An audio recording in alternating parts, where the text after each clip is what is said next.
বুখারী শরীফের 1419 নম্বর হাদিস। 7 ধরনের ব্যক্তি এমন রয়েছে, 7 ধরনের ব্যক্তি এমন রয়েছে যাদেরকে আল্লাহ সুবহানাহু ওয়া তাআলা আরশে আজিমের নিচে ছায়া দান করবেন। কার নিচে? আরশে আজিমের নিচে ছায়া দান করবেন।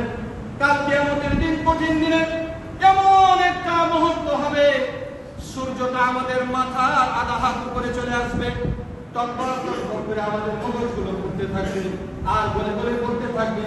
যেমনি ভাবে একটা হাঁড়ি থেকে, একটা পাতিল থেকে ভাত ফুলে ফেনাগুলো যেমনি ভাবে পড়তে থাকে, আমাদের মগজগুলো সেভাবে পড়তে থাকবে। এমন একটা কঠিন দিনে, এমন একটা কঠিন মুহূর্তে আল্লাহ সুবহানাহু ওয়া তাআলা এমন শ্রেণীর মানুষদেরকে যারা দুনিয়ার জমিনে দান সদকা করবে, পরোপকারিতা করবে, মানব সেবা করবে, আল্লাহ তাআলা আরশে আজিমের নিচে তাকে আল্লাহ তাআলা ছায়া দান করবে। আমাদের দরকার নাই নাকি বলেন? আমাদের আল্লাহ তাআলার আরশে আজিমের ছায়া দরকার নাই নাকি? জোরে বলে আছে। অবশ্যই দেখবো, একটু পরে প্রমাণ দেব।